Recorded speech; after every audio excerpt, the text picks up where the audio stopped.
As a talking dog, even though he was sometimes bullied by his owner, Brian never resisted. However, on one occasion, he actually bit his owner, Peter. Peter could hardly believe it. The dog he had raised for so many years had actually bitten him.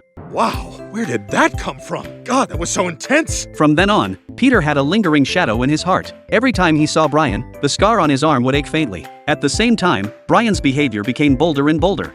Get out of that chair. Leave the eggs. But this is my breakfast. Seeming to become the master of the house. In order to help Peter re-establish his authority, the family sent Brian to a dog training center. The instructors there were very strict. They prohibited the dogs from participating in any recreational activities, and didn't allow them to act playful.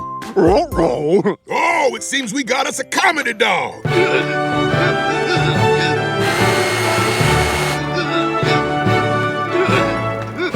After strict training, Brian completely curbed his previous arrogance. Now he would ask Peter for permission before entering the door, and his words became polite and friendly. Sir, if it takes the rest of my life, I will repay you. Lois was very curious. What method exactly had made Brian change so much? This dog not only learned to tie a tie for his owner, but also became Peter's personal assistant. For example, when Peter had a gathering and drank with his friends, Brian would drive him home. This novel experience made Peter extremely excited. He even invited Brian to urinate on Meg's bed together.